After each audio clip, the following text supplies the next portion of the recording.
Hello दोस्तों, आज हम लाने वाले हैं एक नई कहानी। तो कहानी का नाम है सपना। तो दोस्तों, कहानी को शुरू करते हैं। नेहा बस की रफ्तार के साथ कदम ताली करती अपनी ज़िंदगी का सफ़र तय कर रही थी। सरपट दौड़ती बस के साथ उसके अपने भी उसी गति से भाग रहे थे। सरपट दौड़ती बस अपने गंतव्य की ओर बढ़ रही थी। बस में सवार नेहा का सिर अन्यास की खिड़की से सट गया। उसका अंतर्मन सोच विचार में डूबा हुआ था। खूबसूरत शाम धीरे धीरे अंधेरी रात में तब्दील होती जा रही थी। विचार मंथन में डूबी नेहा सोच रही थी कि ज़िंदगी भी कितनी अजीब पहेली है, यह कितने रंग दिखाती है। कुछ समझ आते हैं तो कुछ को समझ ही नहीं पाते हैं। वक्त के हाथों से एक लम्हा भी छिटके तो कहानी बन जाती है। बस कुछ ऐसी ही कहानी थी उसकी भी। नेहा ने एक नज़र यात्रियों पर डाली। सब अपनी दुनिया में खोए थे। उन्हें देखकर ऐसा लग रहा था जैसे उन्हें अपने साथ के लोगों से कोई लेना देना ही नहीं था।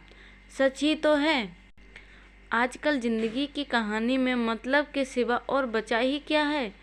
वह फिर से विचार में खो गई। मोहब्बत कैसा विचित्र शब्द है ना। मोहब्बत एक ही पल में न जाने कितने सपने, कितने नाम, कितने वादे और कितनी खुशियाँ, कितने गम, कितने मिलन, कितनी जुदाइयाँ आँखों के सामने साकार होने लगती है। इस शब्द के मन में आते ही कितना अधूरापन, कितनी ललक, कितनी तड़प, कितनी आहें और कितनी अंधेरी रातें सीने में तीर की तरह चुभने लगती हैं। और ना जाने कितनी अकेली रातों का सुनापन सुल सा बन कर नस नस में चुभने लगता है। पता नहीं क्यों यह शाम की गहराई उसके दिल को डराने लगती है। ऐसी बस के अंदर शाम का धुंधलका पसरने लगा था। बस में सवार सभी यात्री मौन व निस्तब्ध थे।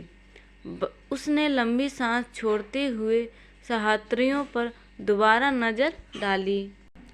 अधिकांश यात्री या तो सो रहे थे या फिर सोने का बहाना कर रहे थे। वह शायद समझ नहीं पा रही थी।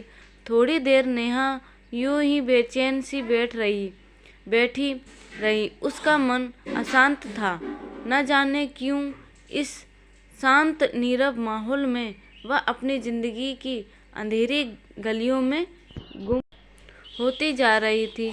कुछ ऐसी ही तो थी उसकी ज़िंदगी, अथाह अंधकार लिए दिग्भ्रमित सी, जहाँ उसके बारे में सोचने वाला कोई नहीं था। आत्म साक्षात्कार भी अक्सर कितना भयावह होता है।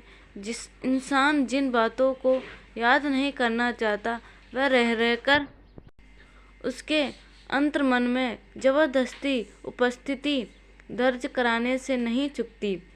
जिंदगी की कमियां, अधूरापन अक्सर बहुत तकलीफ देते हैं।